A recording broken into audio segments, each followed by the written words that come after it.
Irmão Sivaldo, a palavra é sua. Boa noite, meu irmão e amigo Fred. Boa noite, minhas caríssimas irmãs e meus caríssimos irmãos.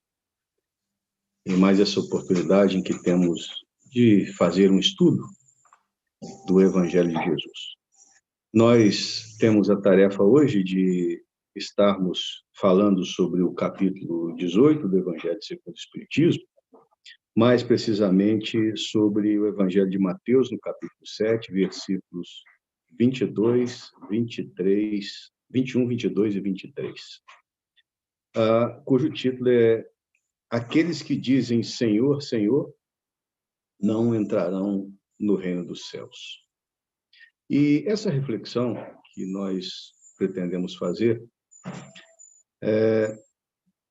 por mais que nós queiramos achar que a palavra do Cristo ela é fixada a um determinado tempo, a gente sente a sua atemporalidade. Então, mesmo sendo dito há quase 2000 anos, ainda é presente aqueles seus ensinamentos. E esse fato que nós iremos falar, ele deu-se lá em Cafarnaum, na segunda parte do Sermão da Montanha, em que depois de trazer as possibilidades de bem-aventuranças que Deus concedia a todos os seus filhos, aqueles que buscassem a vivência nos ensinamentos dele, Jesus, de Deus, através dos ditos de Jesus, esses sim, então, teriam o alcance da misericórdia. E esse aspecto atemporal da fala do Cristo é que nós vamos tentar, nesses minutos que nos são concedidos, fazer uma reflexão. Lembremos que, naquela época, nós tínhamos entre os principais habitantes de Israel, pessoas que buscavam, acima de tudo, uma sequência, um segmento à lei de Moisés, e entre essas criaturas nós tínhamos os fariseus, que eram pessoas que se colocavam como eleitas, né? Ou seja, aquelas que teriam sido escolhidas pela divindade para ser os representantes e que tinham, à época da passagem do Cristo entre nós, uma certa relevância no seio social. Então, os fariseus, eles se colocavam na condição de pessoas privilegiadas e tinham uma vivência dúbia, porque para os seus irmãos de fé, e para os judeus como eles tinham um tratamento altamente duro, né? Inclusive sendo com muita tranquilidade caluniadores, pessoas que tinham todos, digamos, os malefícios na sua vida cotidiana, mas que se conservavam perante aqueles que eram os doutores da lei, como pessoas que tinham, por serem extremamente envolvidas pelo aspecto da divindade, que tinham, digamos assim, a moral de se conservar como privilegiados no meio social. E, enquanto eles castigavam os seus iguais, eles tinham, para com os romanos, que dominavam a época, todos os tipos de bajulações. Então, foram muitas as passagens em que Jesus se refere aos fariseus, né, não de uma forma dura, mas de uma forma verdadeira, né? Porque eles, quando chegavam nos templos para fazer as suas orações, eram pessoas que, em voz alta, né, eles faziam as suas preces, as suas adorações, e tinham para com a divindade, acima de tudo, por considerarem-se privilegiados, eles cobravam, então, as benesses que eles gostariam de ter durante as suas vidas. E o interessante nesse aspecto é que o Cristo, certa feita, falou, né, que nós não deveríamos, aos seus discípulos, que nós não deveríamos, ou eles não deveriam também, fazer como os fariseus, que de forma preconcebida e totalmente diversa daquela concepção de buscar a Deus, que então, aos berros, aos gritos, faziam as suas adorações e recriminando aqueles, né, que de uma forma muito humilde chegavam, baixavam as suas frontes e faziam a sua conexão com a divindade, buscando então serem merecedores dessas bênçãos. E o Cristo então disse naquela oportunidade, lá no Sermão do Monte, que nem todos aqueles que dizem Senhor, Senhor, Senhor seriam merecedores de, numa vida futura ou num aspecto futuro, de adentrar aos reinos dos céus. Porque muitas dessas criaturas, e como os fariseus, eles tinham a capacidade de fazer orações longas, né? Ou preces altamente entediantes, só que a sua vivência era totalmente oposta àquilo que eles, de certa forma, pregavam, né? Então, faz o que eu digo, mas não faz o que eu faço. E aí, o Cristo dizia de uma forma muito clara que Deus não se deixa enganar por essas criaturas que buscam apenas num aspecto externo, ou seja, eles tinham a capacidade do entendimento religioso apenas na sua boca, mas o seu coração não era permeado, né? Ou dentro do seu coração não tinha aquela caridade, aquele amor que ele pregava.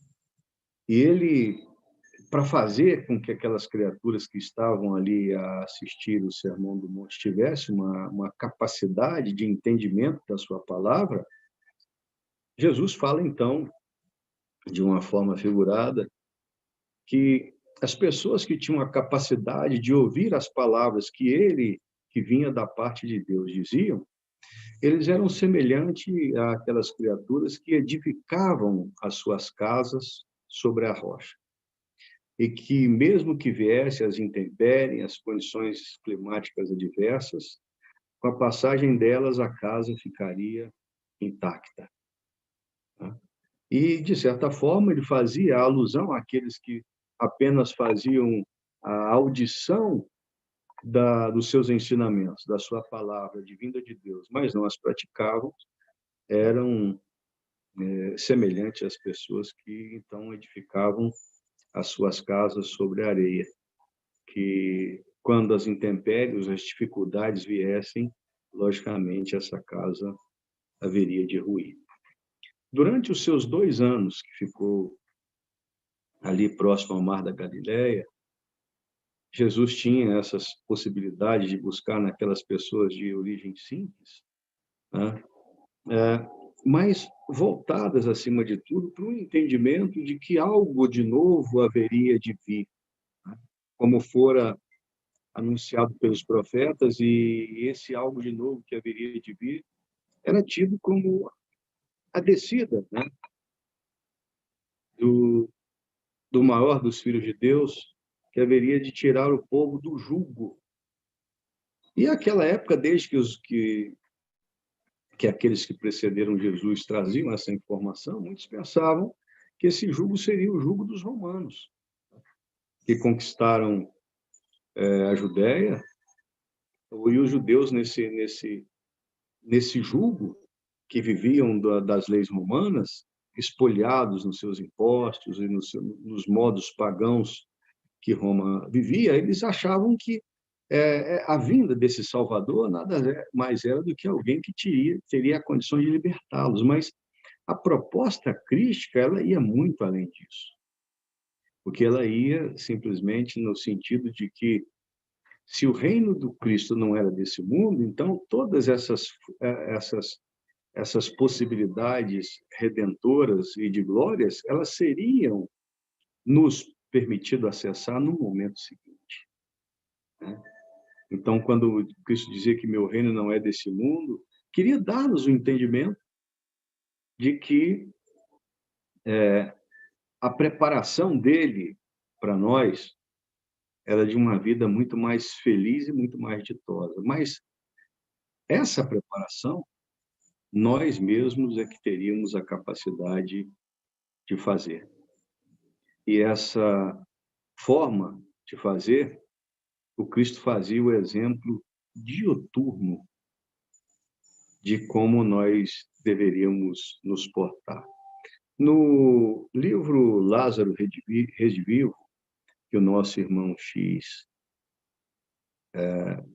na abençoada lavra do nosso irmão Chico, nos trouxe, no capítulo 18, há uma alusão muito interessante a respeito daquilo que nós achamos que é o complemento dessa lição que o nosso mestre nos traz. Quando o nosso Chico traz, então, do irmão X, esse espírito farisaico, que está lá no capítulo 18 do Lázaro Redivivo, o Cristo faz, acima de tudo, àquela época, um traço bem característico daquilo que nós deveríamos ter como norma de vida. E quando o irmão X traz aqui esse espírito farisaico, ele coloca de uma forma muito clara que até nos dias atuais, muitas das pessoas, inclusive no meio espírita, elas só se consideram detentoras de graças, de bênçãos, acima das demais religiões. E muitos de nós temos a incapacidade ainda de entender de que nós precisamos, acima de tudo, estarmos antenados na capacidade de entender que as preces sinceras que nós deveríamos fazer todos os dias não são aquelas que são eivadas de palavras bonitas,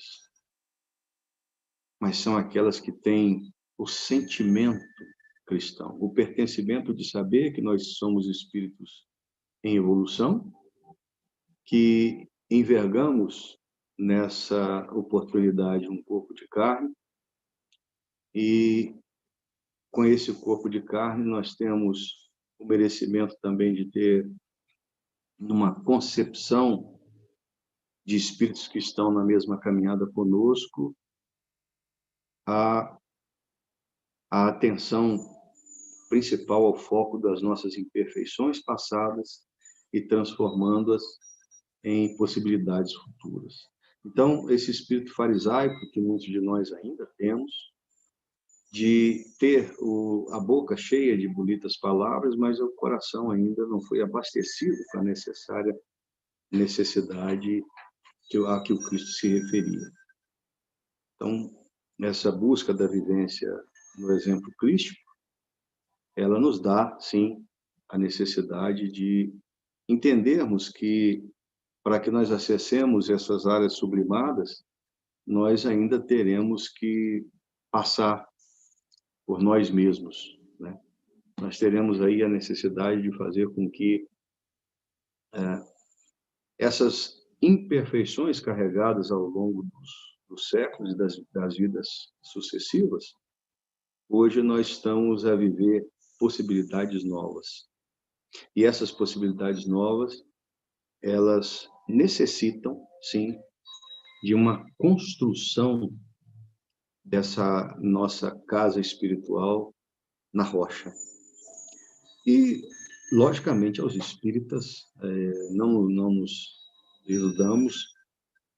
Se o Cristo falou que muito será pedido àquele que muito foi dado, então a nós que já temos a ciência de que somos apenas passageiros temporários da Terra, e feliz daquele que tem a capacidade de fazer com que essa nossa estada aqui ou nos possibilite que essa escola redentora de almas nos possibilite ir a uma daquelas moradas não sublimes, né? Porque o espírita tem essa concepção de que a natureza não dá salto, né? E a evolução espiritual também não.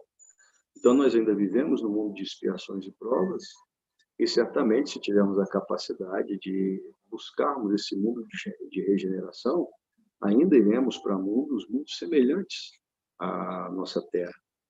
Ou alguns de nós teremos a possibilidade, se tivermos a constância e a observância da vivência no bem, de sermos novamente encarnados nesse planeta que alcançará dias melhores, né, em que o mal, sem sombra de dúvida, que é a ausência de luz, ele vai cada vez mais sendo dissipado.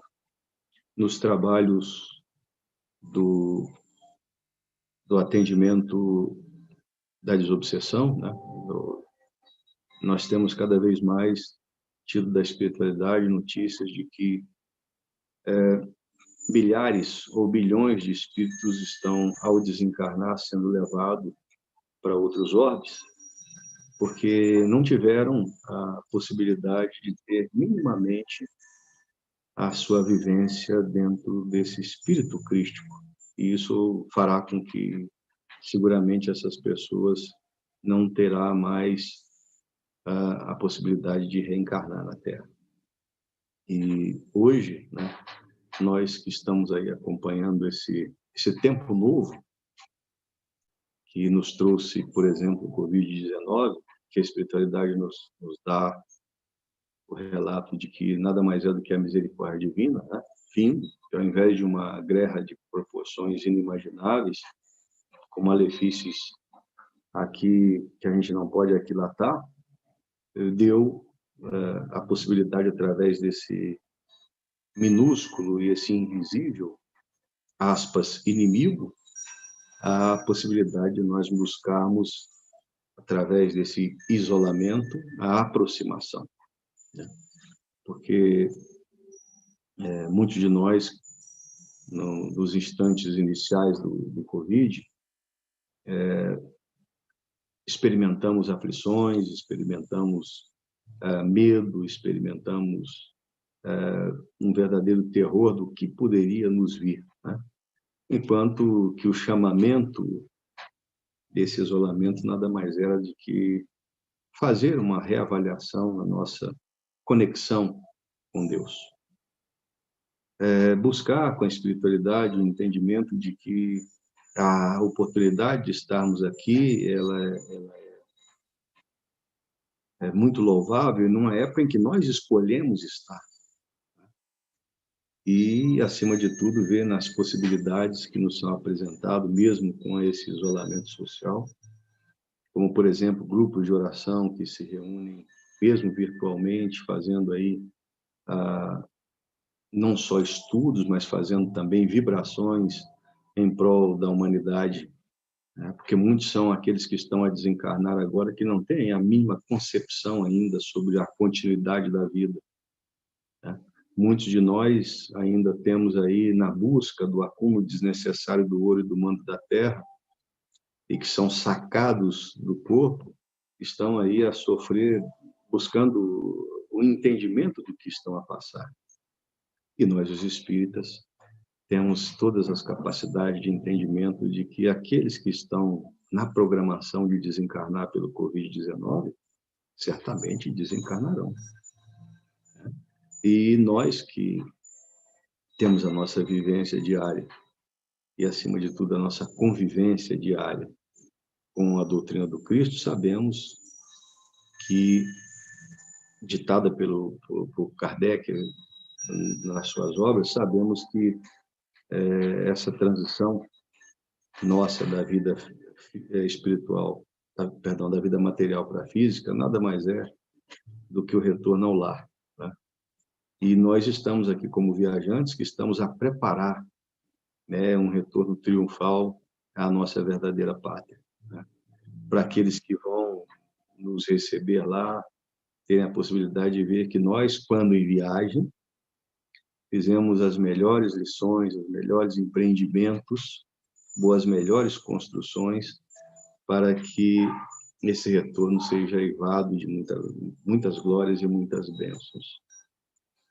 Mas, aos espíritas principalmente, soa muito forte a palavra do Cristo.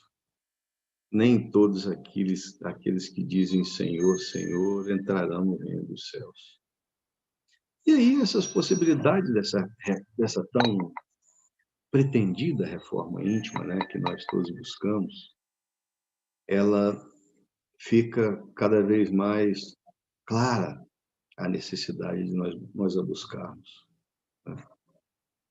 Porque nós, os espíritas, não vamos poder chegar lá e dizer, olha, se eu soubesse, né? No livro Um Terço de Vida, da nossa irmã Hermance Dufour, o espírito Hermance Dufour, ela traz uma concepção muito interessante sobre a dificuldade que os espíritas, ao desencarnarem, chegam no plano espiritual, né? O Dr. Inácio, também na psicografia do nosso irmão Carlos Bacelli, nos fala sobre o Hospital dos Médiuns, em que a condição de espíritos de toda a natureza, né, e não só da religião espírita, ou da concepção espírita, mas principalmente os espíritas chegando lá, desencarnando em condições precaríssimas, porque detentores das grandes verdades não tiveram eles mesmos os cuidados da vivência de acordo com os ensinamentos crísticos. Então, nós não somos daqui, nós estamos aqui. E muitos de nós apenas nos dedicamos à vida, né, fora do plano espiritual, a uma colônia de férias. E a gente lembra, né, que o tempo urge. E cada vez mais que nós entendemos que o tempo é chegado, né, e isso dito pelo Cristo há tantos séculos, né, reafirmado por muitos daqueles que o precederam e dos que antecederam, que nós, no nosso regresso ao mundo espiritual, muitos de nós, estaremos buscando sermos merecedores de dias melhores na espiritualidade. Mas a gente ainda se ilude, achando que teremos sobre essa terra infinitos anos.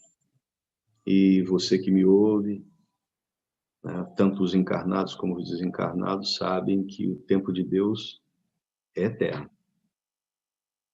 Mas as chances de progresso espiritual no orbe terreno, ele afunila-se, ele chega ao seu estado, digamos assim, decisivo dessa separação do joio do trigo. Ou pelo menos minimamente daquelas criaturas que não vivem apenas buscando a palavra de Jesus no papel, mas ele coloca essa palavra na sua vivência diária. Nós recebemos essa semana uma mensagem muito interessante de um espírito desencarnado que chegou na sua, digamos assim, na sua potencialidade máxima, distribuir 5.000 refeições por mês. E esse espírito dava uma declaração da espiritualidade, ou do mundo espiritual, dizendo o seguinte, que ele já estava há algum tempo no umbral, alguns anos no umbral, porque ele não conseguia entender, tendo as possibilidades que tinha, ele fazia essas doações, que logicamente foram muito importantes, mas não colocava nela o amor e a caridade como Cristo determinou. E a gente aproveita aqui dizer que a nossa casa tem lá, na sopa fraterna Francisco Cândido Xavier, a possibilidade para trabalhadores que vão doar os pertences, que vão nos ajudar a cortar esses pertences, que vão nos ajudar a embalar esses pertences e que vão nos ajudar a distribuí-los através da sopa fraterna. Então, que todos nós, né, busquemos, acima de tudo, não buscarmos apenas as nossas orações diárias, mas que nós possamos fazer com que o amor e a caridade pregada pelo Cristo seja exercitada por nós no dia a dia. Porque, com certeza, aí, quando nós chegarmos do outro lado, nós seremos reconhecidos pelo Cristo através daqueles trabalhadores espirituais mais elevados, como criaturas que tiveram na oportunidade de quando encarnados estavam, de viver o ensinamento crístico, buscando levar o seu irmão que experimenta as vicissitudes da vida, as dificuldades da vida, experimentador, o infortúnio, que nós fomos aqueles dirigentes, enfermeiros, que levamos aos enfermos do corpo e da alma o refrigério, o alívio, e que, acima de tudo, tivemos uma palavra sempre suave, saudável, esperançosa àqueles que experimentavam as desilusões momentâneas da vida. É o que tínhamos, Fred, para falar nessa noite de hoje. Se alguém tiver alguma colocação, se a gente puder esclarecer alguma coisa, estamos à disposição.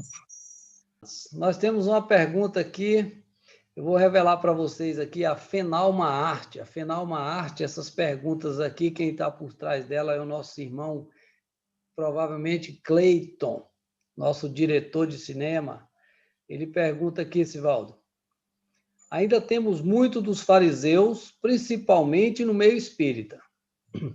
Acusamos, julgamos e falamos o que os outros devem fazer, mas não fazemos. Como ser menos fariseus nestes tempos modernos? Como sempre, nosso diretor fazendo os seus questionamentos oportunos, né?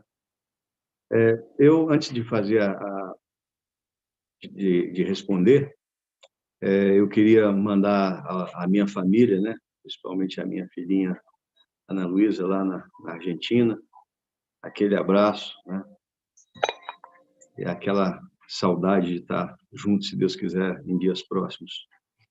E a minha família de Uberaba, que hoje se encontra reunida lá na cidade de Cristianópolis, né, minha mãe Irondina, a quem eu peço a minha benção nesse momento, as minhas irmãs Silvana e Rosângela, a quem eu mando meu beijo, aos meus cunhados e compadres, Antônio e Dejair, meu abraço fraterno. Mas, Cleiton, os fariseus modernos, na realidade, o princípio da reencarnação, ele está sempre presente, né? Então, independente da religião que nós viermos, muitos de nós trazemos os resquícios do chamado homem velho a que o Cristo se referia. E por mais que nós queiramos, muitas vezes nós somos obstados pela nossa incapacidade de atender ao chamamento crístico nesse quesito. Eu peço vênia e desculpas aqui pela indelicadeza de citar uma reunião que o nosso presidente nos colocou para participar, em que se encontravam altas autoridades da Federação Espírita Brasileira, Federação Espírita do Distrito Federal, em que belíssimas alusões aos estudos kardecianos foram feitos. E ficava eu pensando, alguma dessas criaturas, eu nunca as vi num exercício mais prático fora da tribuna. Porque muitas vezes chegar e falar palavras bonitas, né? Bonitas numa palestra muito bem provida de conhecimentos teóricos é interessante. Mas é muito bonito quando a gente vê, né? E nesse momento eu não estou fazendo um julgamento desses nossos irmãos, não, estou fazendo uma alusão ao fato, né? Que muitos de nós ainda temos a eloquência de falar de Jesus, mas e testemunhar Jesus, né? Porque o espaço tem, né? Se você tiver a capacidade, por exemplo, de ir ali no seu quarto, abrir o Evangelho, fazer uma prece para uma pessoa que está precisando, é muito importante, e a espiritualidade vai atender. Mas você ter a capacidade de ir, por exemplo, ali próximo de um hospital e ficar ali com todos os cuidados, com a sua máscara ali durante 10, 15 minutos, sentado em algum canto ali, fazendo uma prece para aqueles que estão ali. Muitos deles entraram como pacientes, mas não sairão encarnados, né? Ou no templo doméstico mesmo, né? No convívio com os seus parentes, né? Então, muitos de nós ainda fazemos, né, como os fariseus modernos, o faz o que eu faço, o faz o que eu falo, não faz o que eu faço. Então, hoje, talvez, para que nós conseguíssemos chegar ao ponto de sermos ao invés de sermos os fariseus modernos, sejam os seguidores do Cristo modernamente, é sair da teoria para a prática. Isso aí, meu amigo. E, bom, já ouvi dizer também que nós já conhecemos o Evangelho, né? Na verdade, nós já conhecemos o Evangelho de Jesus nesses 2000 anos. A parte teórica, nós já conhecemos. E a questão é como colocar em prática. Aí nós temos mais uma questão do Cleiton, que ele pergunta assim: por que há uma distância tão grande entre falar e fazer? E, bom, depois eu te passo a outra aqui. Falar e fazer, né? A gente ouve, né, desde a nossa meninice essa frase: falar é fácil, né? Falar é fácil. E o Instituto da Reforma Íntima, que a doutrina espírita prega, ele passa exatamente por isso. São exercícios diários de melhoria íntima. No livro Emoções que Curam, da nossa irmã Stufo, o médium Vanderlei de Oliveira, ela faz um estudo muito interessante a respeito do auto-perdão.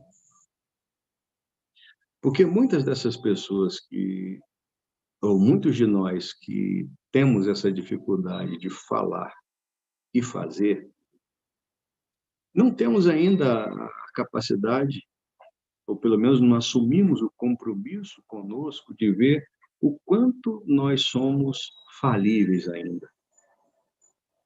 O quanto nós temos ainda, mesmo tendo conhecimento, a dificuldade de entender que se as grandes caminhadas dão com o primeiro passo, a gente nunca está feliz ou nunca está pronto para dar esse primeiro passo.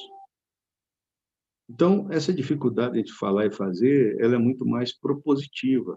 Quando você fala, bom, quais são os meus principais defeitos? Quais são as minhas principais dificuldades? Quais são as virtudes que eu ainda preciso melhorar?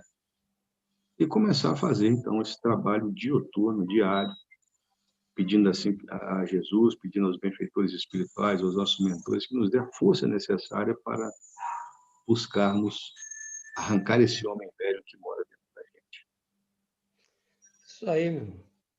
A nossa irmã Cristina está perguntando o seguinte: Professora Cristina.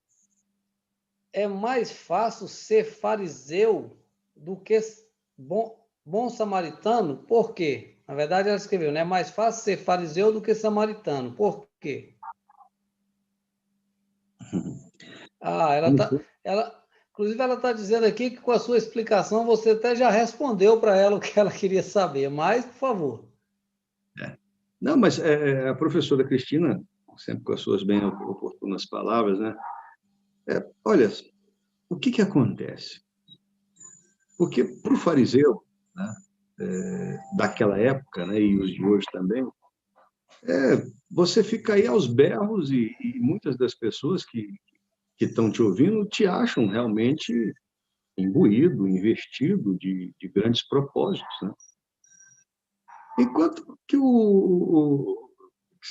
esse fariseu moderno, bom, eu estou na doutrina espírita, eu conheço a doutrina espírita, então mereço ser respeitado como um espírita, que estou na casa espírita, que participo dos trabalhos da casa, enfim.